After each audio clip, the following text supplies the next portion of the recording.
നമ്മെ പഠിപ്പിച്ചു. ഒരു ദിക്ർ ചൊല്ലുന്നവന്റെയും ദിക്ർ ചൊല്ലാത്തവന്റെയും ഒരു ഉദാഹരണം മസലുൽ ഹയ്യി വൽ മയ്യിത്ത്, ജീവിച്ചവന്റെയും മരിച്ചവന്റെയും ഉദാഹരണമാണ്. ദിക്ർ ചൊല്ലുന്നവൻ ജീവിച്ചവനെ പോലെയാണെങ്കിൽ ദിക്ർ ചൊല്ലാത്തവൻ മരിച്ചവനെ പോലെയാണ് എന്ന് നബിയുനാ റസൂലുള്ളാഹി സ്വല്ലല്ലാഹു അലൈഹി വസല്ലം നമ്മെ പഠിപ്പിച്ചു. അപ്പൊ അത്രയും മഹത്വമുള്ള ഒരു വിഷയമാണ് ദിക്റിന്റെ സദസ്സ് എന്നുള്ള വിഷയം. അതുകൊണ്ട് ബഹുമാനികളെ, നാം ഏവരും നല്ല ഭക്തിയോടുകൂടെ ഇഖ്ലാസോടുകൂടെ ഈ ദിക്റിന്റെ സദസ്സിൽ നാം അതിൽ സഹകരിച്ചു.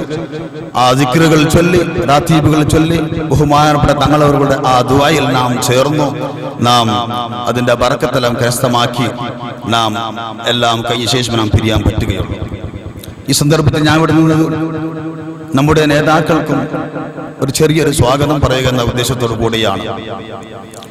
എങ്കിലും ബഹുമാനികളെ, നമ്മുടെ ഈ സ്ഥാപനം, ഈ മജ്ലിസ് എന്ന് പറയുന്ന ഈ സ്ഥാപനം ഒരു വലിയ ഒരു സ്ഥാപനമാണ്. എല്ലാവർക്കും അത് പരിചയമുള്ളത്, അറിയുന്ന വിഷയമാണ്. ഇതിൽ ദഅ്വാ കോളേജ് ഉണ്ട്, ഹിഫ്ള് കോളേജ് ഉണ്ട്, ദർസ് ഉണ്ട്, അതുപോലെ മദ്രസയുണ്ട്, മറ്റ് ഒരുപാട് ദീനിയായ കാര്യങ്ങൾ ഇവിടെ നടക്കുന്നുണ്ട്. നിങ്ങൾ എല്ലാവരും അറിഞ്ഞ വിഷയമാണ്. എന്നാൽ ബഹുമാനികളെ, ഇതിനൊക്കെ ഒരുപാട് ചെലവുകളും ഒരുപാട് പണത്തിന്റെ ആവശ്യമില്ല. നമ്മൾ നിങ്ങൾക്ക് എല്ലാവർക്കും അറിയുന്ന വിഷയമാണ്. നമ്മുടെ ഒരു വീട് ഭരിക്കുമ്പോൾ നമുക്ക് എത്ര ചെലവ് വരുന്നുണ്ട് നമുക്ക് എല്ലാവരും ചിന്തിച്ചാൽ മനസ്സിലാക്കുന്ന വിഷയമാണ്. അപ്പൊ ഇത്ര വലിയ സ്ഥാപനം ഇത് നടത്തുമ്പോൾ ഇതിനിക്ക് വരുമാനമായിട്ട് ഒന്നും, ഇവിടെ സ്ഥിര വരുമാനമായിട്ട് ഒന്നുമില്ല. ബഹുമാനപ്പെട്ട തങ്ങളവர்கள் മാത്രമാണ്. തങ്ങളല്ലാതെ മറ്റൊന്നും വേറെയില്ല. തങ്ങൾക്കുള്ള കയ്യിൽ നിങ്ങൾ പോലെയുള്ള നല്ലവരായ മുഅ്മിനുകൾ സംഭാവനയായി എന്തെങ്കിലും തങ്ങളുടെ കയ്യിൽ കൊടുത്താൽ അത് തങ്ങൾ ഇവിടെ ചെലവ് ചെയ്യും. ഞങ്ങൾക്ക് എല്ലാവർക്കും ശമ്പളം തരും, ഭക്ഷണം തരും. അങ്ങനെയല്ലാതെ മറ്റൊന്നും ഇതിനിക്ക് വരുമാനമായിട്ടൊന്നും ഇല്ലാത്തത് കൊണ്ട് ബഹുമാനികളെ, നിങ്ങൾ ഏവരും ഈ സ്ഥാപനത്തെ സ്നേഹിക്കുകയും അതിനെ സഹായിക്കുകയും അതിന്റെ പുരോഗതിക്ക് നിങ്ങൾ എല്ലാവരും പ്രവർത്തിക്കുകയും നിങ്ങൾ ചെയ്യണമെന്ന് ഞാൻ നിങ്ങളെ ഓർമ്മപ്പെടുത്തലോടുകൂടെ ഞാൻ എന്റെ വിഷയത്തിൽ കടക്കുന്നു. നമ്മുടെ ഈ സദസ്സിൽ മഹത്തായ റാത്തീബിന് നേതൃത്വം നൽകാൻ വേണ്ടി സയ്യിദുനാ തങ്ങളവர்கள் അടുത്ത സമയം ഇങ്ങോട്ട് കടന്നു വരും. ബഹുമാനപ്പെട്ടവർക്ക് അല്ലാഹു തആല അവന്റെ ത്വാഅത്തിലായി ദീർഘായുസ്സും ആഫിയത്തും പ്രദാനം ചെയ്യുമാറാകട്ടെ എന്ന പ്രാർത്ഥനയോടുകൂടെ ബഹുമാനപ്പെട്ടവർ ഈ സദസ്സിൽ ഞാൻ സ്വാഗതം ചെയ്യുന്നു. അതുപോലെ നമ്മുടെ ഈ സ്ഥാപനത്തിന്റെ ചെയർമാനായ ബഹുമാനപ്പെട്ട ജലാൽ തങ്ങളവர்கள், അവർക്ക് അല്ലാഹു തആല ദീർഘായുസ്സും ആഫിയത്തും പ്രദാനം ചെയ്യട്ടെ എന്ന പ്രാർത്ഥനയിലൂടെ അവർക്ക് ഞാൻ ഈ സദസ്സിനോട് സ്വാഗതം ചെയ്യുന്നു. അതുപോലെ ബഹുമാനപ്പെട്ട മുസ്തഫ തങ്ങളവர்கள், അവർക്കും ഞാൻ സ്വാഗതം പറയുന്നു. അതുപോലെ നേരത്തെ മറന്നുപോയതാണ്, നമ്മുടെ ഇന്നത്തെ ഈ പരിപാടിയിൽ നമുക്ക് സാരവത്തായ പ്രസംഗം നടത്താൻ വേണ്ടി നമ്മുടെ സദസ്സിൽ വന്നിട്ടുണ്ട് ബഹുമാനപ്പെട്ട നൗഫൽ സഖാഫി ഉസ്താദ് ആവളം അവர்கள். നേരത്തെ പേര് പറയാൻ വിട്ടുപോയതാണ്. ബഹുമാനപ്പെട്ട സദസ്സിലുണ്ട്. ബഹുമാനപ്പെട്ടവർക്ക് നല്ലതായ ഉപദേശങ്ങൾ അവർക്ക് പറയുവാനും നമുക്ക് കേൾക്കുവാനും അതനുസരിച്ച് നമുക്ക് ജീവിക്കുവാനും അല്ലാഹു തൗഫീഖ് നൽകുമാറാകട്ടെ എന്ന പ്രാർത്ഥനയോടെ അവർക്കും ഞാൻ ഈ സദസ്സിന് വേണ്ടി 1000 സ്വാഗതങ്ങൾ പറയുന്നു. അതുപോലെ തന്നെ നമ്മുടെ ഈ വേദിയിൽ ഉള്ള നമ്മുടെ ഹിഫ്ളിന്റെ ഉസ്താദന്മാർ, ഹിഫ്ള് കോളേജിന്റെ ഉസ്താദന്മാർ, ദഅ്വാ കോളേജിന്റെ ഉസ്താദന്മാർ, അതുപോലെ തന്നെ മറ്റു പണ്ഡിതന്മാർ, മുതഅല്ലിമീങ്ങൾ, അതുപോലെ തന്നെ സാദാത്യങ്ങൾ, അതുപോലെ സദസ്യർ, ഉമ്മമാര്, സഹോദരിമാർ, എല്ലാവർക്കും ഞാൻ ഒറ്റ വാക്കിൽ സ്വാഗതം പറഞ്ഞുകൊണ്ട് ഞാൻ ബഹുമാനപ്പെട്ട സഖാഫി സ്ഥാപകളെ ഉപദേശിക്കാൻ വേണ്ടി ആദരപൂർവ്വം വിളിച്ചുകൊള്ളുന്നു. അസ്സലാമു അലൈക്കും വറഹ്മത്തുള്ളാഹി.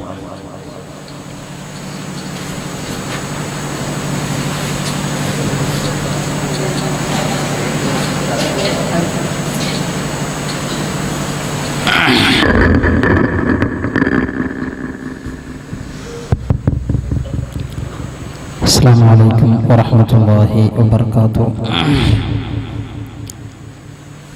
بسم الله والحمد لله نحمده ونستعينه ونؤمن به ونتوكل عليه ونعوذ بالله من شرور أنفسنا ومن سيئات أعمالنا من يهده الله فلا مضل له ومن يضلله فلا هادي له ونشهد أن لا إله إلا الله وحده لا شريك له ونشهد أن سيدنا محمدا عبده ورسوله أرسله بالهدى ودين الحق ليظهره على الدين كله ولو كره المشركون وما توفيقي إلا بالله عليه توكلت وإليه أنيب رب اشرح لي صدري ويسر لي أمري واحلل عقدة من لساني يفقهوا قولي أعوذ بالله من الشيطان الرجيم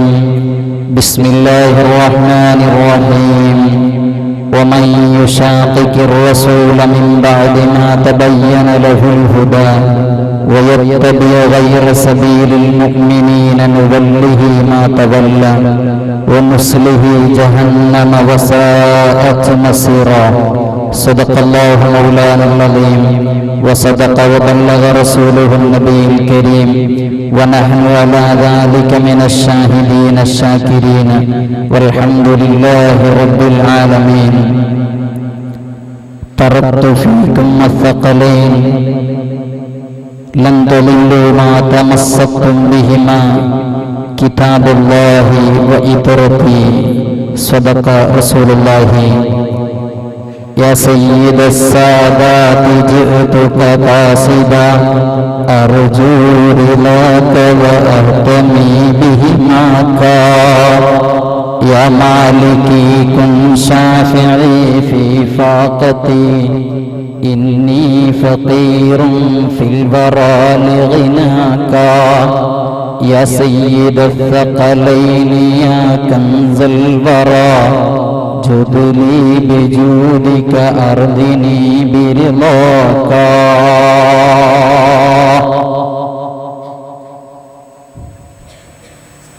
ഏറ്റവും ബഹുമാനവും ആദരവും നിറഞ്ഞ ഈ സ്ഥാപനത്തിൻ്റെ ശില്പി സയ്യിദുന അസയ്യിദ് അഷ്റഫ് തങ്ങൾ, സ്ഥാപനത്തിൻ്റെ സാരഥികളായ സാദാത്തുക്കൾ, ഉസ്താദുമാർ, പണ്ഡിത മഹത്തുക്കൾ, ഒരുമിച്ചുകൂടിയ കാരണവന്മാരെ, സഹോദര സഹോദരിമാരെ, അല്ലാഹു സുബ്ഹാനഹു വ തആല നാം ഒരുമിച്ച് കൂടിയതുപോലെ നാളെ അവൻ്റെ സുഖലോക സ്വർഗത്തിൽ നമ്മെ ഒരുമിച്ച് കൂട്ടി അനുഗ്രഹിക്കുമാറാകട്ടെ. നമ്മിൽ നിന്ന് ഈ നിമിഷം വരെ വന്നുപോയ എല്ലാ ചെറുതും വലുതുമായ പാവങ്ങളെ അള്ളാഹുവിൻ്റെ റസൂലിൻ്റെ അഹ്ലു ബൈത്തിൻ്റെ അക്ജാഹ് ബർക്കത്ത് കൊണ്ട് അള്ളാഹു നമുക്ക് മാഫ് നൽകി അനുഗ്രഹിക്കുമാറാകട്ടെ. നമ്മിൽ നിന്ന് മരിച്ചുപോയ നമ്മുടെ മാതാപിതാക്കൾ, ബന്ധുമിത്രാദികൾ, കൂട്ടുകുടുംബാദികൾ, അള്ളാഹു അവരെയും നമ്മയും അവൻ്റെ സുഖലോക സ്വർഗത്തിൽ ഒരുമിച്ച് കൂട്ടി അനുഗ്രഹിക്കട്ടെ. ഈ സദസ്സിൽ ഒരുമിച്ച് കൂടിയ ഒരുപാട് വിഷമമുള്ളവർ, രോഗമുള്ളവർ, ആവശ്യമുള്ളവർ, അള്ളാഹു ഈ മജ്ലിസിൻ്റെ ഹഖജാഹ് ബർക്കത്ത് കൊണ്ട് നമ്മുടെ എല്ലാ പ്രയാസങ്ങളും തീർത്ത് റാഹത്തും സന്തോഷവും അള്ളാഹു തആല പ്രദാനം ചെയ്യുമാറാകട്ടെ. പ്രിയമുള്ളവരെ, സാധുവായ ഞാൻ ഒരു വലിയ പ്രഭാഷകനോ വയതുകാരനോ അല്ല. സയ്യിദുന അഷ്റഫ് തങ്ങൾ അവറുകൾ അവിടുത്തെ മഹത്തായ സ്ഥാപനവും ഒരുപാട് ആരംഭം മുതൽക്ക് തന്നെ അത് അറിയുന്ന ഒരു വ്യക്തി എന്ന നിലക്ക് ഇവിടെ വരാൻ സാധിക്കാത്തതിൽ തങ്ങളോട് അതിൻ്റെ വിഷമവും ക്ഷമയും ചോദിച്ചുകൊണ്ട് ഇക്കഴിഞ്ഞ വിശുദ്ധമായ റമദാനിൽ സാധുവായ ഞാനും സയ്യിദുന തങ്ങളവറുകളും പൊയ്യത്തകയിൽ ഒരു പരിപാടിക്ക് സംബന്ധിച്ചപ്പോൾ തങ്ങളവറുകൾ പറഞ്ഞു, സഖാഫിയ റാത്തീബിന് മജ്ലിസിന്റെ സ്ഥാപനത്തിന്റെ റാത്തീബിന് വരണം. ഇൻഷാ അല്ലാഹ് വരുന്നത് അടുത്ത ഓഗസ്റ്റ് 6-ാം തീയതിയാണ് സ്ഥാപനത്തിന്റെ മജ്ലിസ്. ആ മജ്ലിസിൽ തന്നെ വരണം എന്ന് പറഞ്ഞപ്പോൾ ഈ മഹത്തായ മജ്ലിസിന്റെ ബറക്കത്ത് കരസ്ഥമാക്കാൻ വേണ്ടി ഈ ഒരുമിച്ചുകൂടിയ നിങ്ങളിൽ ഒരുവനായി ഞാൻ ഇവിടെ എത്തിച്ചേർന്നതാണ്. അല്ലാഹു നമ്മിൽ നിന്ന് ഖബൂൽ ചെയ്യുമാറാകട്ടെ. പ്രിയമുള്ളവരെ, സയ്യിദുന തങ്ങളവറുകൾ ഈ മഹത്തായ മജ്ലിസിൽ വന്നാൽ സ്വാഗത പ്രഭാഷണത്തിൽ കേട്ടതുപോലെ ഒരുപാട് പുണ്യങ്ങളും ഒരുപാട് അനുഗ്രഹങ്ങളും ബർക്കത്തുമുള്ള മഹത്തായ മജ്ലിസ്. ആ മജ്ലിസിൽ ഇൻഷാ അല്ലാഹ് നേതൃത്വം നൽകിയിട്ട് ഇവിടെ കൂടിയ ഒരുപാട് ആളുകൾക്ക് ഒരുപാട് പ്രയാസങ്ങളും ബുദ്ധിമുട്ടുകളും ഒരുപാട് രോഗങ്ങളുമെല്ലാം ഈ മജ്ലിസിന്റെ ബർക്കത്ത് കൊണ്ട് സുഖമായി ആ സന്തോഷത്തിൽ ഇവിടെ വന്നിരുന്നവരാണ്. എന്റെ ഒരുപാട് പ്രയാസങ്ങൾ തീർന്നു കിട്ടണമെന്ന് ആഗ്രഹിച്ച് ഈ മജ്ലിസിൽ വന്നിരുന്നവരാണ്. കല്യാണം കഴിഞ്ഞിട്ട് വർഷങ്ങളോളമായിട്ട് കുട്ടികളില്ലാത്തതിന്റെ പേരിൽ വിഷമിച്ച് ഈ മഹത്തായ സ്ഥാപനത്തിൽ വന്നുകൊണ്ട് തങ്ങളവറുകളെ സമീപിച്ചുകൊണ്ട് തങ്ങളോട് മന്ത്രിപ്പിച്ചുകൊണ്ട് ഈ മജ്ലിസിൽ ഒരുമിച്ച് കൂടിയപ്പോൾ കുട്ടികളായതിന്റെ സന്തോഷത്തിൽ വന്ന ഒരുപാട് ഉമ്മമാരുണ്ടാകും.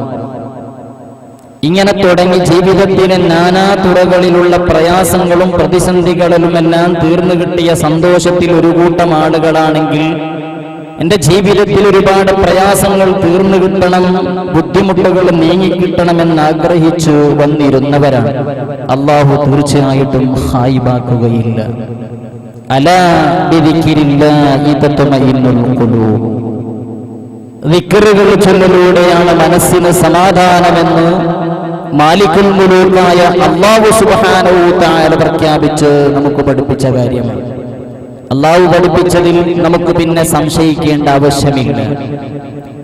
ആ ദിക്റിലൂടെയാണ്, അല്ലാഹുവിന്റെ സ്മരണയിലൂടെയാണ്, അല്ലാഹുവിനെ ഓർക്കുന്നതിലൂടെയാണ്, അല്ലാഹുവിന്റെ ദിക്റുകൾ ചൊല്ലുന്നതിലൂടെയാണ് മനസ്സമാധാനമെന്ന് നേരത്തെ ബഹുമാനപ്പെട്ട മദീന ഉസ്താദ് അവറുകൾ സ്വാഗതത്തിലും ഓർമ്മപ്പെടുത്തുകയുണ്ടായി. ദിക്ർ ചൊല്ലുന്ന മോമിനീങ്ങളായ ആണുപെണ്ണുങ്ങളെ കുറിച്ച് അവർക്ക് അല്ലാഹു സുബ്ഹാനഹു തആല ദിക്ർ ചൊല്ലുന്നവർക്ക് ഒരുക്കി വെച്ച അല്ലാഹുവിന്റെ മഗ്ഫിറത്തും വിശാലതയും കൊണ്ട് നമുക്ക് മണിക്കൂറുകളോളം വയല് പറഞ്ഞാൽ തീർക്കാൻ കഴിയുകയില്ല. അത്രയും പ്രവിശാലമായ അല്ലാഹുവിന്റെ അനുഗ്രഹം ദിക്റുകൾ ചൊല്ലുന്നവർക്കുണ്ട് എന്നുള്ള ആ വലിയ ആത്മവിശ്വാസത്തോടെയാണ് നാം വന്നിരിക്കുന്നത്. അല്ലാഹു നമ്മെ ഖായിബാക്കാതിരിക്കുമാറാകട്ടെ. പ്രിയമുള്ളവരെ, സുദീർഘമായി സംസാരിക്കുന്നില്ല, അതിന് യോഗ്യതയുള്ളവനുമല്ല. പരിശുദ്ധമായ ദീനുൽ ഇസ്ലാമിന്റെ പാരമ്പര്യമെടുത്ത് പരിശോധിച്ചു നോക്കുമ്പോൾ നാം ഈ മഹത്തായ സ്ഥാപനം ഇവിടെ തുടങ്ങിയിട്ടോ ഈ നിലക്ക് ജീവിതത്തിന്റെ നാനാ തുറകളിലുള്ള ആളുകൾ നാടുകൾ വ്യത്യസ്തമായ നാടുകളിൽ വന്നുകൊണ്ട് ഈ അശ്റഫ് തങ്ങൾ എന്ന് പറയുന്ന മഹാനുഭാവന്റെ അടുക്കൽ നാം എന്തിനു വരുന്നു? അശ്റഫ് തങ്ങൾ നടത്തുന്ന റാത്തീബിനെ നാം എന്തിനു ഒരുമിച്ച് കൂടുന്നു? നമ്മെ നമ്മുടെ നാടുകളിൽ ഒരുപക്ഷെ സംശയിപ്പിക്കുന്നവരുണ്ടാകാം. എന്തിനാണ് നിങ്ങൾ അങ്ങനെ ഒരു റാത്തീബിന് പോകുന്നത്? ആവശ്യമുണ്ടോ? നേരിട്ട് അള്ളാഹുവിനോട് ചോദിച്ചാൽ പോരെ? അങ്ങനെ ഒരു റാത്തീബിന്റെ മജ്ലിസിൽ ഇരിക്കേണ്ടതുള്ളോ? ഇത് ഈ നവനൂറ്റാണ്ടിൽ ഒരു മനുഷ്യനിക്ക് ഉൾക്കൊള്ളാൻ പറ്റുന്ന ഒരു കാര്യമാണോ? മാരകമായ രോഗങ്ങൾ വന്നാൽ ഡോക്ടറെ സമീപിക്കാമെന്നല്ലാതെ, എന്തെങ്കിലും ബുദ്ധിമുട്ടുകൾ വന്നാൽ ഡോക്ടറെ സമീപിച്ച് മനസ്സമാധാനം കാണാമെന്നല്ലാതെ, മാനസികമായ എന്തെങ്കിലും പ്രശ്നം വന്നാൽ ഏതെങ്കിലും സൈക്കോളജിസ്റ്റ് ഡോക്ടർമാരെ സമീപിച്ചിട്ട് അവർ നൽകുന്ന നിർദ്ദേശങ്ങൾ അനുസരിച്ച് ജീവിച്ചാൽ മനസ്സിന് സമാധാനം കിട്ടുന്നുണ്ടല്ലോ. ഈ ദിക്റിന്റെ മജ്ലിസിൽ പോയിരുന്നത് കൊണ്ട് എന്താണ് മനസ്സ് സമാധാനമെന്ന് ആധുനിക നൂറ്റാണ്ടിൽ ചിന്തിക്കുന്ന ഒരുപാട് ബുദ്ധിജീവികളെന്ന് അവകാശപ്പെടുന്ന പരിശുദ്ധമായ ഇസ്ലാമിന്റെ കഠിന വിരോധികളായ ആളുകൾ പ്രചരണം നടത്തിയിട്ട് നമ്മുടെ വിശ്വാസത്തിനെയും ഈമാനിനെയും കളങ്കപ്പെടുത്തിക്കൊണ്ടിരിക്കുന്ന പ്രത്യേക സാഹചര്യത്തിലാണ് നാം നിലകൊള്ളുന്നത്. അതുകൊണ്ട് തന്നെ നമ്മുടെ ഇത്തരം മജ്ലിസുകൾക്ക് പ്രസക്തിയേറെയുണ്ട്. ഇത്തരത്തിലുള്ള മജ്ലിസുകൾക്ക് മഹാരഥന്മാരായ സാദാത്തുക്കൾ അഷ്റഫുൽ ഖൽഖ് നബി സല്ലല്ലാഹു അലൈഹി വസല്ലമ തങ്ങളുടെ കുടുംബമാകുന്ന തങ്ങന്മാർ നേതൃത്വം നൽകുന്ന സ്ഥാപനങ്ങൾക്കും മജ്‌ലിസുകൾക്കും പ്രത്യേകതയും ബഹുമാനങ്ങളുമുണ്ട് എന്ന് നമുക്ക് ചരിത്രം ഒന്ന് വായിച്ചു നോക്കിയാൽ അറിയുന്ന യാഥാർത്ഥ്യമാണ്. കൂടുതൽ പറയാൻ സമയമില്ല. പരിശുദ്ധമായ ഇസ്ലാം കടന്നു വന്നത് അഷ്റഫുൽ ഖൽഖ് നബി സല്ലല്ലാഹു അലൈഹി വസല്ലമ തങ്ങൾ ആ പരിശുദ്ധമായ ഇസ്ലാമിന്റെ പ്രബോധന ദൗത്യം ഏറ്റെടുത്തു. അല്ലാഹുവിന്റെ കൽപ്പന പ്രകാരം ആ ദീനീ ദഅവത്തിന്റെ പ്രാരംഭഘട്ടം ചരിത്രം പറയാൻ സമയമില്ല. അഷ്റഫുൽ ഖൽഖ് നബി സല്ലല്ലാഹു അലൈഹി വസല്ലമ തങ്ങൾ ആ പ്രബോധന ദൗത്യം ഏറ്റെടുത്ത ആദ്യ കാലഘട്ടത്തിലോ സമൂഹത്തിനെ സമുദ്ധരിച്ചത് എന്റെ പ്രിയപ്പെട്ടവരെ ആത്മീയതയിലൂടെ, ആത്മാവിനെ വംശീകരിച്ചുകൊണ്ട് ആത്മാവിലേക്ക് സമൂഹത്തിനെ വലിച്ചുകൊണ്ടുവന്ന് ആത്മീയതയിലൂടെ അഷ്റഫുൽ ഖൽഖ് നബി സല്ലല്ലാഹു അലൈഹി വസല്ലമ തങ്ങൾ ഈ സമൂഹത്തിനെ സമുദ്ധരിച്ചത് പരിശുദ്ധമായ ഇസ്ലാമിന്റെ ചരിത്രവും പരിശുദ്ധമായ ഇസ്ലാമിനെ കുറിച്ചുള്ള പാരമ്പര്യവും ഒന്ന് പരിശോധിച്ചു നോക്കുമ്പോൾ മനസ്സിലാകുന്ന യാഥാർത്ഥ്യമാണ്. മഹാനായ അഷ്റഫുൽ ഖൽഖ് നബി സല്ലല്ലാഹു അലൈഹി വസല്ലമ തങ്ങൾ ഒരു സമൂഹത്തിന്റെ ഇടയിൽ കള്ളും മയക്കുമരുന്നും മദ്യവും തോന്നിവാസവും മാത്രം ജീവിത ശൈലിയാക്കി മാറ്റൊരു സമൂഹത്തിന്റെ ഇടയിൽ അക്ഷരാഭ്യാസം എന്താണെന്നറിയാത്തൊരു തോന്നിവാസികളായി ജീവിച്ചൊരു സമൂഹത്തിന്റെ മുന്നിൽ, കാട്ടാളന്മാരെന്ന് വിശേഷിപ്പിക്കപ്പെട്ട ഒരു സമൂഹത്തിന്റെ മുന്നിൽ ചരിത്രകാരന്മാരെല്ലാം ഡാർക്ക് ഏജ് യുഗമെന്ന് വിശേഷിപ്പിച്ച നബി സല്ലല്ലാഹു അലൈഹി വസല്ലമ തങ്ങൾ ഭൂജാതരാകുന്ന 6-ാം നൂറ്റാണ്ടിനെ കുറിച്ച് 3 ഡബ്ലിവുകളെ കൊണ്ട് മാത്രം പരിചയപ്പെടുത്തിയ ഒരു സമൂഹത്തിലായിരുന്നു നബി സല്ലല്ലാഹു അലൈഹി വസല്ലമ തങ്ങൾ ഭൂജാതരായി ലോകത്തിലേക്ക് പ്രബോധന ദൗത്യം സ്വീകരിച്ച് മുന്നോട്ട് കടന്നു വരുന്നത്. 3 ഡബ്ല്യുകൾ എന്ന് പറഞ്ഞാൽ വാർ, വൈൻ, വുമൺ, കള്ള്, പെണ്ണ്, യുദ്ധം. ഇത് 3 മാത്രമേ ആ സമൂഹത്തിന് അറിയുമായിരുന്നുള്ളൂ. ആ സമൂഹത്തിന്റെ ഇടക്ക് കള്ളിന്റെയും മയക്കുമരുന്നിന്റെയും അടിമകളായി മാറിയ ഒരു സമൂഹത്തിലേക്ക് നബി സല്ലല്ലാഹു അലൈഹി വസല്ലമ തങ്ങൾ അവരുടെ ആത്മാക്കളെ മുഴുവനും വശീകരിച്ചുകൊണ്ട്, ആ ആത്മാവിനെ ശുദ്ധീകരിച്ചുകൊണ്ട് നബി സല്ലല്ലാഹു അലൈഹി വസല്ലമ തങ്ങളുടെ പ്രബോധന ദൗത്യം ആരംഭിക്കുകയാണ്. ഒരു സമൂഹത്തിനെ ഇന്ന് സാദാത്തുക്കളെല്ലാം, മഹാരഥന്മാരായ അഹ്ലുൽ ബൈത്തിന്റെ വലിയ വലിയ നേതാക്കളെല്ലാം എന്തിനാണ് സ്ഥാപനമുണ്ടാക്കുന്നത് എന്ന് പലരും ചോദിക്കുന്നുണ്ടാകും. അവർക്ക് അവരുടെ വയറ് നിറക്കാനാണോ, അവരുടെ മഈശത്തിന്റെ മാർഗത്തിനാണോ സാദാത്തുക്കളെല്ലാം വന്നിട്ട് സ്ഥാപനങ്ങൾ ആരംഭിച്ചോ? ഈ സമൂഹത്തിലെ കുറെ ആളുകളെ തീറ്റിപ്പോറ്റുകയും അവർക്ക് ഇൽമു പകർന്നു കൊടുക്കുകയും എന്ന് ചോദ്യം ചോദിക്കുന്നവർ ഈ സമൂഹത്തിൽ ഇല്ല എന്നല്ല ഞാൻ പറഞ്ഞു വരുന്നത്. ആ സമൂഹത്തിലേക്ക് തിരിച്ചറിയാൻ അഷ്റഫുൽ ഖൽഖ് നബി സല്ലല്ലാഹു അലൈഹി വസല്ലമ തങ്ങൾ പരിശുദ്ധമായ ദീനുൽ ഇസ്ലാമിന്റെ പ്രബോധന ദൗത്യം ഏറ്റെടുത്തുകൊണ്ട് ഈ സമൂഹത്തിലേക്ക് ജനങ്ങളെ കൊണ്ടുവന്നത് ആ പരിശുദ്ധമായ ഇസ്ലാമിന്റെ സംസ്കാരത്തിന് അനുധാവനം ചെയ്യാനുള്ള, ആ പ്രത്യാശാസ്ത്രത്തിന് അംഗീകരിക്കുന്ന ഒരു സമൂഹമായി മാറാൻ നബി സല്ലല്ലാഹു അലൈഹി വസല്ലമ തങ്ങൾ ആ സമൂഹത്തിനെ സംസ്കരിച്ചെടുത്തത് ചരിത്രങ്ങളിലൂടെ വായിച്ചെടുക്കുമെന്ന് നമുക്കറിയുന്ന യാഥാർത്ഥ്യമാണ്. അഷ്റഫുൽ ഖൽഖ് നബി സല്ലല്ലാഹു അലൈഹി വസല്ലമ തങ്ങൾ നിങ്ങൾ അറിയില്ലേ, കാട്ടാളന്മാരായിരുന്ന സമൂഹത്തിന്റെ ഇടയിൽ നബി സല്ലല്ലാഹു അലൈഹി വസല്ലമ തങ്ങൾ അൽ അമീൻ എന്ന വിശ്വസ്തനാമത്തിൽ നബി സല്ലല്ലാഹു അലൈഹി വസല്ലമ തങ്ങൾ 40 വർഷത്തോളം അവരുടെ ഇടയിൽ ജീവിക്കുകയാണ്. നബി സല്ലല്ലാഹു അലൈഹി വസല്ലമ തങ്ങൾ ജീവിതത്തിൽ ഒരു കളവ് പറഞ്ഞിട്ടില്ല. ആ കളവ് എന്ന് തോന്നിപ്പിക്കുന്ന ഒരു സ്വഭാവം നബി സല്ലല്ലാഹു അലൈഹി വസല്ലമ തങ്ങളുടെ ജീവിതത്തിലില്ല. ആ രൂപത്തിൽ നബി സല്ലല്ലാഹു അലൈഹി വസല്ലമ തങ്ങൾ ആ സമൂഹത്തിന്റെ ഇടയിൽ വളർന്നു വന്നു 40 വർഷം കഴിയുമ്പോഴാണ് അല്ലാഹുവിന്റെ കൽപ്പന വരുന്നത്, നബിയേ അങ്ങേക്ക് ഏൽപ്പിക്കപ്പെട്ട ദൗത്യത്തിന് സമാരംഭം കുറിക്കുകയാണ് നബിയെ. ഈ കാണുന്ന സമൂഹത്തിനെ, തോന്നിവാസികളായി ജീവിച്ചിരുന്ന സമൂഹത്തിനെ, കള്ളുകുടിയന്മാരായി ജീവിച്ചിരുന്ന സമൂഹത്തിനെ, അതേ പെണ്ണിന്റെയും മയക്കുമരുന്നിന്റെയും അടിമകളായി മാറിയിരുന്ന സമൂഹത്തിനെ, ചെറിയ ഒരു കുടുംബ വഴക്ക് വന്നാൽ, പ്രശ്നങ്ങൾ വന്നാൽ വർഷങ്ങളോളം യുദ്ധം ചെയ്തിട്ട് ആ യുദ്ധത്തിലൂടെ ജീവിതത്തിൽ സമാധാനം കണ്ടെത്തിയിരുന്നൊരു സമൂഹത്തിലേക്ക് നബി സല്ലല്ലാഹു അലൈഹി വസല്ലമ തങ്ങള് തീർന്നിട്ടില്ല. ഒരുപാട് ആരാധ്യ വസ്തുക്കളെ ആരാധിച്ചിട്ട് ഏകനായ അല്ലാഹുവിന് പകരം കാണുന്ന ഏതെല്ലാം വസ്തുക്കളുണ്ടോ, കല്ല് കരട് കാഞ്ഞര കുറ്റിതൊട്ട് മുള്ളുമുരട് മൂർഖൻ പാമ്പ് വരെയുള്ള സകലമാന വസ്തുക്കളെയും ആരാധിച്ചിരുന്ന ഒരു സമൂഹത്തിലേക്ക് അഷ്റഫുൽ ഖൽഖ് നബി സല്ലല്ലാഹു അലൈഹി വസല്ലമ തങ്ങള് കടന്നു വന്നിട്ട് പരിശുദ്ധമായ ഇസ്ലാമിന്റെ പ്രബോധന ദൗത്യം ഏറ്റെടുക്കുന്നത് പരിശുദ്ധമായ ഖുർആൻ വിശദമായി പറയുന്നുണ്ടല്ലോ.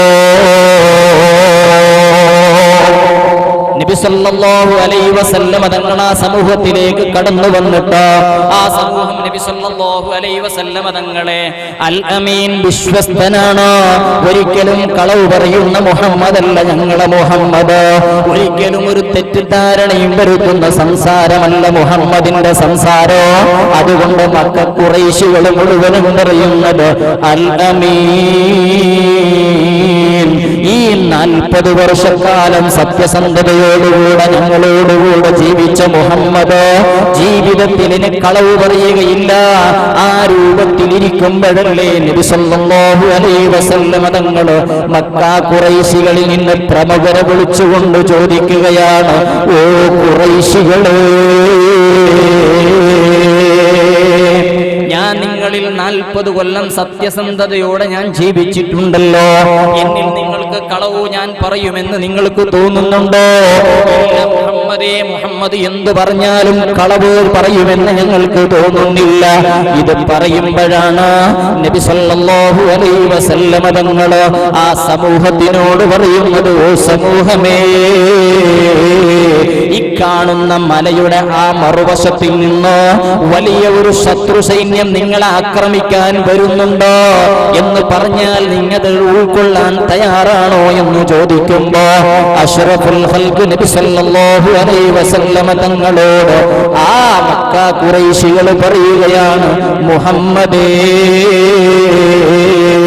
ഞങ്ങൾ ആക്രമിക്കാൻ ഒരു ശത്രു സൈന്യം വരുന്നു എന്ന് പറഞ്ഞാൽ ഞങ്ങളത് ഉൾക്കൊള്ളാൻ തയ്യാറാണെന്ന് മാത്രമല്ല, ഞങ്ങൾ അവരെ നേരിടാനുള്ള ഏതെല്ലാം തന്ത്രങ്ങളുണ്ട് അത് ആവിഷ്കരിക്കാൻ ഞങ്ങൾ തയ്യാറാണെന്ന് പറയുമ്പോ അഷ്റഫുൽ വറാ മുഹമ്മദുർ റസൂലുള്ളാഹി നബി സല്ലല്ലാഹു അലൈഹി വസല്ലമ തങ്ങളാണ് അവിടുന്ന് പറയുന്നത്, ഖുറൈശികളേ, എന്റെ കുടുംബമേ, നിങ്ങളത് വിശ്വസിക്കുമെങ്കിൽ നിങ്ങളോട് ഞാനൊരു സത്യം തുറന്നു പറയാൻ പോവുകയാണ്. ഏത് സത്യമെന്നറിയുമോ? എന്നെയും നിങ്ങളെയും സൃഷ്ടിച്ചു പരിപാലിക്കുന്ന ജഗന്നിയന്താവായ അല്ലാഹു, ആ അല്ലാഹു ഒരുവനാണ് കേട്ടോ. ആ അല്ലാഹു അല്ലാതെ ആരാധനക്കറിയാൻ മറ്റാരുമില്ല കേട്ടോ. അതുകൊണ്ട് നിങ്ങൾ ഇതുവരെ ആരാധിച്ചു വന്നിരുന്ന ആരാധ്യ വസ്തുക്കളോ അത് യഥാർത്ഥ ആരാധ്യ വസ്തുക്കളല്ല. ഈ സത്യം ഞാനൊന്ന് തുറന്നു പറഞ്ഞാലോ നിങ്ങളത് ഉൾക്കൊള്ളാൻ തയ്യാറാണോ? അഷ്റഫുൽ ഖൽഖ് നബി സല്ലല്ലാഹു അലൈഹി വസല്ലമ തങ്ങളുടെ തുടക്കം ആ സത്യമങ്ങ് തുറന്നു പറഞ്ഞ് മക്കക്കാരുടെ മുന്നിൽ തുറന്നു പറഞ്ഞുകൊണ്ട് പരിശുദ്ധമായ ഇസ്ലാമിന്റെ പ്രബോധനത്തിന് തുടക്കം കുറിക്കുകയാണ്. അതേ ചരിത്രം ഒരുപാടുണ്ട്, ഞാൻ അതിലേക്ക് കടക്കുന്നില്ല. പക്ഷേ ഈ പ്രഖ്യാപനം പ്രഖ്യാപിച്ചപ്പോൾ മക്ക ഖുറൈശികൾ പറയുന്നു, മുഹമ്മദേ തബ്ബല്ലക, മുഹമ്മദേ നിനക്ക് നാശമാണ്. നീ ഇതാണോ ഞങ്ങളോട് പറയുന്നതെങ്കിൽ ഇതുവരെ നീ സത്യസന്ധനാണെന്ന് പറഞ്ഞ ആശയം ഞങ്ങൾ വലിച്ചെറിയും കേട്ടോ. ഞങ്ങൾ ആശയത്തിലില്ല കേട്ടോ. അതുകൊണ്ട് നബി സല്ലല്ലാഹു അലൈഹി വസല്ലമ തങ്ങളെ പിന്നെ അങ്ങോട്ട് ആ പ്രബോധന ദൗത്യത്തിൽ നബി സല്ലല്ലാഹു അലൈഹി വസല്ലമ തങ്ങൾക്ക് പ്രയാസകരമായ സഞ്ചാരമാണ് ഉണ്ടായത്. ഒരുപാട് പ്രതിസന്ധികളാണ് നബി സല്ലല്ലാഹു അലൈഹി വസല്ലമ തങ്ങൾക്കുണ്ടായത്. ഒരുപാട് പ്രതിലോമ ശക്തികളെ ഉണ്ടാക്കിയിട്ട് നബി സല്ലല്ലാഹു അലൈഹി വസല്ലമ തങ്ങളെ നശിപ്പിക്കാനുള്ള തന്ത്രങ്ങളാണ് ഉണ്ടായത്. എന്തേ? അല്ലാഹു ഏകനായ അല്ലാഹു അല്ലാഹു ആണെന്നുള്ള വിശ്വാസം ലോകത്ത് പ്രചരിപ്പിച്ചു പോയാലോ? ഞങ്ങൾ ഇതുവരെ വിശ്വസിച്ചിരുന്ന ഞങ്ങളെ വിശ്വാസാചാരങ്ങൾ, കർമ്മങ്ങൾ മുഴുവനും അതിവിടുന്ന് വലിച്ചെറിയേണ്ടി വരുമല്ലോ. ഞങ്ങളുടെ അഹംഭാവവും ഞങ്ങളുടെ തറവാടുത്തവും ഞങ്ങളുടെ കുടുംബമഹിമയും അതിന് അനുവദിക്കുന്നില്ല. ഇത് പറഞ്ഞിട്ട് മക്കാ ഖുറൈശികളിൽ നിന്ന് പ്രമുഖര് നബി സല്ലല്ലാഹു അലൈഹി വസല്ലമ തങ്ങളെ മാറ്റി നിർത്താൻ ശ്രമങ്ങൾ നടത്തുമ്പോഴാണ് സയ്യിദുനാ അബൂബക്കർ സിദ്ദീഖ്, സയ്യിദത്തുനാ ഖദീജ തുഹ്റാ, അത്തരത്തിലുള്ള മഹാരഥന്മാർ പരിശുദ്ധമായ ഇസ്ലാമിലേക്ക് കടന്നു വരികയും നബിയേ അങ്ങയോടൊപ്പം ഞങ്ങളുണ്ട് നബിയേ യാ റസൂലല്ലാഹ് എന്ന് പറഞ്ഞുകൊണ്ട് നബി സല്ലല്ലാഹു അലൈഹി വസല്ലമ തങ്ങൾക്ക് താങ്ങായിട്ട് സയ്യിദുനാ അബൂബക്കർ സിദ്ദീഖ് റളിയല്ലാഹു അൻഹുവിനെ പോലെയുള്ള ചുരുക്കം ചില മഹാരഥന്മാർ കടന്നു വരികയാണ്. ഞാൻ ചരിത്രം മുഴുവനും പറയാൻ സമയമില്ലാത്തത് കൊണ്ട് അതിലേക്ക് കടക്കുന്നില്ല. എന്റെ പ്രിയപ്പെട്ട മുഅ്മിനീങ്ങളെ, അഷ്റഫുൽ ഖൽഖ് നബി സല്ലല്ലാഹു അലൈഹി വസല്ലമ തങ്ങൾ ഈ പരിശുദ്ധമായ ദീനീ പ്രബോധന പ്രവർത്തനങ്ങൾ നടത്തിയത് ഈ സമൂഹത്തിന് ഇത്രയും വലിയ ലോകത്ത് ഏറ്റവും വലിയ ഉന്നതമായ ഒരു പ്രത്യാശാസ്ത്രവും മതമാണെന്ന് ലോകത്തിന്റെ മുക്കുമൂലകളിലേക്ക് എത്തിച്ച അഷ്റഫുൽ വറാ മുഹമ്മദുർ റസൂലുള്ളാഹി ആ നബി സല്ലല്ലാഹു അലൈഹി വസല്ലമ തങ്ങൾ അങ്ങനെ കടന്നെത്തു വിരലിലെണ്ണാവുന്ന ആളുകൾ ഇസ്ലാമിലേക്ക് കടന്നു വന്നു. സയ്യിദുനാ അഷ്റഫുൽ ഖൽഖ് സയ്യിദുനാ അബൂബക്കർ സിദ്ദീഖ് റളിയല്ലാഹു അൻഹു ഇസ്ലാമിലേക്ക് കടന്നു വന്നപ്പോ എങ്ങനെയെല്ലാം ഒന്ന് മാറ്റണം, ആ അബൂബക്കറിന്റെ മനസ്സൊന്ന് മാറ്റിയാലേ ഞങ്ങൾക്ക് ഇവിടെ നിലനിൽപ്പുള്ളൂ എന്ന് ചിന്തിച്ചിട്ട് ശത്രുക്കൾ ഏതെല്ലാം തന്ത്രങ്ങൾ മെനയുകയാണ്. അബൂബക്കറേ, നിന്റെ നേതാവ് മുഹമ്മദ് എന്ത് പറഞ്ഞാലും നീ വിശ്വസിക്കാൻ തയ്യാറാണോ? എന്റെ മുഹമ്മദ് നബി സല്ലല്ലാഹു അലൈഹി വസല്ലമ എന്റെ നേതാവ് അങ്ങനെ ഏതെങ്കിലും ഒന്ന് പറഞ്ഞാൽ അത് ഞാൻ വിശ്വസിക്കാൻ തയ്യാറാണ് കൂട്ടരേ, എനിക്കതിലൊരു സംശയവുമില്ല. ഇത് പറഞ്ഞപ്പോ സയ്യിദുനാ അബൂബക്കർ സിദ്ദീഖ് റളിയല്ലാഹു അൻഹുവിനെ ഏതെല്ലാം തരത്തിൽ മാറ്റാനുള്ള എല്ലാ അടവുകളും പയറ്റി നോക്കുകയാണ്. അഷ്റഫുൽ ഖൽഖ് നബി സല്ലല്ലാഹു അലൈഹി വസല്ലമ തങ്ങൾ ഇസ്റാ മിഅ്റാജ് നടന്നതിന്റെ പിറ്റേ ദിവസം അതേ അബൂബക്കർ സിദ്ദീഖ് റളിയല്ലാഹു അൻഹുവിനോട് പോയിട്ട് ചോദിക്കുകയാണ്, അബൂബക്കറേ, മക്കയിൽ നിന്ന് ഫലസ്തീൻ ബൈത്തുൽ മുഖദ്ദസ് എന്ന് പറഞ്ഞാൽ എത്രയോ ദൂരമാണ്, മാസങ്ങളോളം സഞ്ചാര ദൂരമുള്ള സ്ഥലമാണ് ബൈത്തുൽ മുഖദ്ദസ്. നിന്റെ മുഹമ്മദ് നേതാവ് ഇന്നലെ രാത്രി കുറഞ്ഞ സമയം കൊണ്ട് മക്കയിൽ നിന്ന് ബൈത്തുൽ മുഖദ്ദസിലേക്ക് പോയി എത്ര, എന്നിട്ട് അവിടുന്ന് ആകാശരോഹണങ്ങളെല്ലാം നടത്തിയിട്ട് മടങ്ങിയിട്ട് വന്നു എന്നാണ് പറയുന്നത്.